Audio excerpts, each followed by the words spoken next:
impur.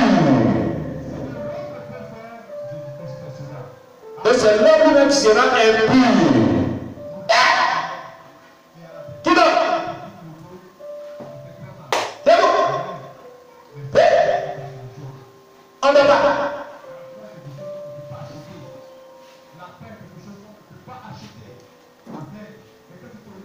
Alléluia. Ici, celui qui doit se tient debout. Maranatha. Oh Jésus. Acclamez Jésus.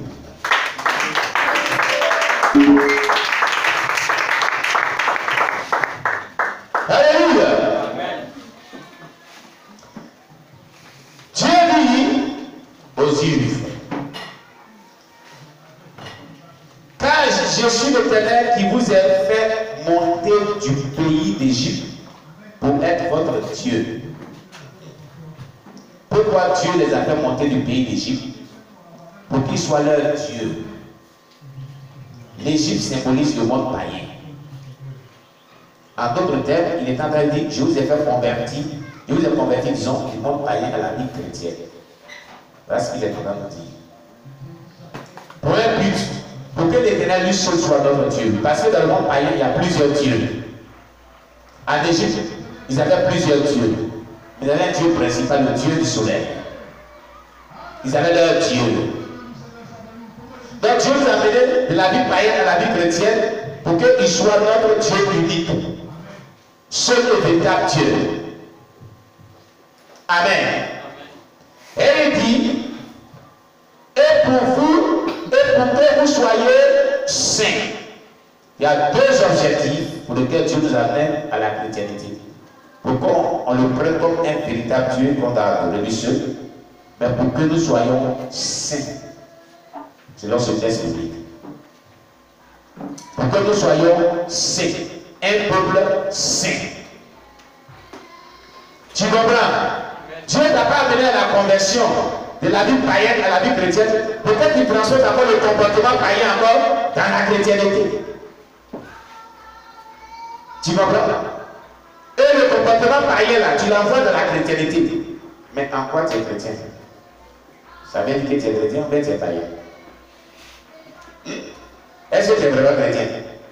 Tu comprends ce texte biblique, non? Il dit, je vous ai fait monter de l'Égypte pour que vous soyez mon peuple saint. Et pour que vous me preniez comme Dieu. Donc si Dieu t'a fait passer de la vie païenne à la vie chrétienne, c'est pour que tu l'adores comme l'unique véritable Dieu, non seulement, mais pour que tu sois saint, tu sois sanctifié. Il t'a mis à part, il t'a séparé d'un peuple païen pour te mettre à part avec un peuple chrétien. C'est dans le but pour que tu vis dans le péché encore. Hein? Mais pourquoi tu vis dans le péché? Pourquoi tu vis encore dans le péché? Voilà ce que tu dois comprendre. Voilà ce que l'Église doit comprendre. Le but, le fait que, selon ce texte, le but pour lequel Dieu nous a fait passer de la vie païenne à la vie chrétienne, c'est pour qu'on adore le véritable Dieu, non seulement. On le prend comme le véritable Dieu. Mais deuxième but, c'est pour que nous soyons saints. Nous ne vivons pas encore dans le péché. C'est pourquoi 2 Corinthiens 5, verset 17 nous dit, si quelqu'un est en Christ, il est une nouvelle créature. Les choses anciennes sont passées, voici toutes choses sont devenues nouvelles. Mais tu dis que tu es en Christ, les choses anciennes du monde païen, du paganisme, sont encore dans ta vie. La haine dans ta vie. L'impudicité dans ta vie. La convoitise dans ta vie. L'orgueil dans ta vie. L'hypocrisie dans ta vie. Tu me connais? Tu me connais? Dans ta vie. Tu deviens un grand boxeur dans ton foyer. Il permet gauche, droite, KO. C'est quelle femme ça là? Un pasteur partait en visite à ses enfants, un couple chrétien. Il s'approche de la maison, il y a des bruits. C'est chez les voisins, voilà. C'est chez les enfants spirituels. Il s'approche, il y a des bruits. Omar va arriver. Il arrive là-bas. Puis l'autre qui sort. Assez. On lance les cuillères, les couteaux, tout ça. Mais il y a quoi? Vous avez quoi? Papa arrive. Oh, c'est trop tard. Puis il y a qui est lancé la doublée. Puis l'autre qui est lancé la doublée. Et papa arrive. Il y a des gens qui fait découvert. On acclame le Seigneur Jésus. Alléluia. Les chrétiens transportent la vie de mondanité dans la chrétienté. C'est pas bon. Les mauvaises habitudes de la chrétienté, c'est pas bon. Gloire à Jésus-Christ. La Bible dit si quelqu'un est en Christ, il est une nouvelle créature. Les choses anciennes sont passées, voici toutes choses sont devenues nouvelles. La sainteté comportementale, dans le caractère. Moi, je l'ai appelé la sainteté comportementale. Ton comportement doit avoir le reflet de la sainteté. Mais si ton comportement n'a pas sainteté, tu es disqualifié du ciel. Tu es disqualifié du ciel. Ton comportement. De même qu'il y a la sorcellerie comportementale, il y a la sainteté comportementale. Comprends cela? C'est vrai que tu es dépouillé.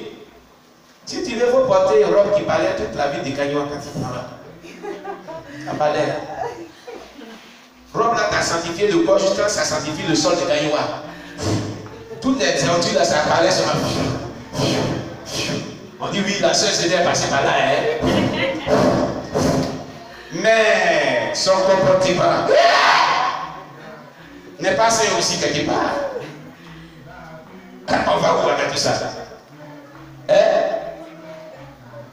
Il faut la sainteté dans ton caractère aussi. Alléluia. C'est ça qui est la vérité. Tu peux avoir l'aspect de sainteté, mais si ton comportement n'est pas sain, si tu n'es pas transformé, tu n'es pas régénéré dans ton caractère, dans ton attitude, c'est l'enfer, bien aimé. Si la trompette sonne, tu ne seras pas enlevé. On dit, tout le monde ne fait pas comme ça, c'est Dieu qui les prend. Pourquoi t'as ça?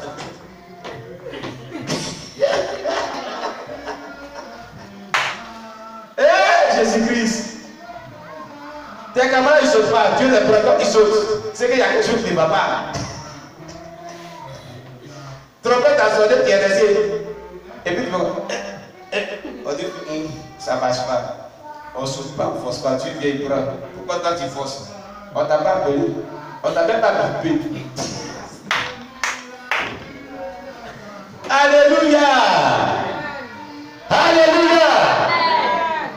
On en rit, mais c'est vraiment terrible. C'est terrible. Jésus-Christ vient bientôt. Jusque-là, ton comportement n'est pas encore brisé. Ton caractère n'est pas encore brisé. Tu as encore des miki-miki dans ta vie, des kéchia dans ta vie encore. Et tu n'es pas vraiment fini avec tout ça. Hein? Mais tu n'as pas encore compris quelque chose. Alléluia. Amen. Change de caractère. Demande l'aide du Saint-Esprit pour transformer ton caractère. Pour transformer ta conduite en une bonne conduite. Amen. En une bonne conduite. Aujourd'hui, aspire aux choses d'en haut et non pas aux choses de la terre. Change de mentalité. Grandis un peu dans ton esprit, dans ta pensée. Ne reste pas toujours enfantin. Évolue dans ta marche chrétienne. Deviens mûr. Deviens mûr. Il faut mûrir. Alléluia. Quand tu regardes la réaction d'une personne, son caractère, son comportement, tu sais que la personne elle est immature. Elle n'a rien compris de la vie chrétienne. Elle a encore un retard. Et quand c'est comme ça, tu ne peux pas te reproduire. Or, tout disciple est appelé à se reproduire. Jésus-Christ s'est reproduit dans les 12 disciples. Les 12 disciples se sont reproduits dans les hommes de Dieu dans le monde entier, depuis leur époque jusqu'à aujourd'hui. Ils continuent à se reproduire. Mais toi, tu t'es reproduit en qui? Tu as quel disciple? Tu vois? Tu ne peux pas te reproduire, tu n'as pas de disciples. Nous sommes appelés à avoir des disciples. Je dis d'aller partout le monde et faire des disciples des nations. Tu as fait qui des disciples? Quand tu vas aller devant le Seigneur, il va te demander où est ton disciple?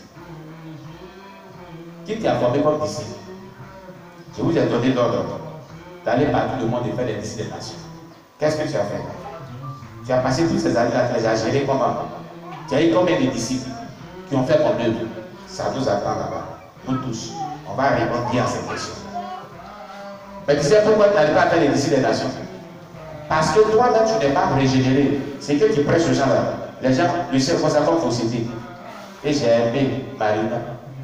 Elle dit quand il est fini d'annoncer la sainteté aux gens qui est moi là, moi, même quand il vient à la maison, mon cœur me fait mal passer. Je ne vis pas ce que je suis allé les annoncer. Vous l'avez analysé, non? Hein? En fait, c'est pas grave, c'est une personne. C'est d'autres fois aussi. La sainteté, le déploiement est très profond. Il est comportemental. Il est dans nos caractères. Alléluia. Il est dans nos caractères. Il est dans nos comportements. Il est partout. Jusqu'à la profondeur. Amen. Voilà. Quand tu n'as pas un comportement brisé, tu ne peux pas amener une personne à la conversion pour qu'elle te mette dans le Seigneur. Je vous dis la vérité. Sinon, si tu envoies la personne dans la conversion, le même type de caractère que tu as, ça va le contaminer. Il sera dans le Seigneur. Voilà comment les gens sont méchants. Prenez-vous l'électrogène. Il a mis de couper l'électricité.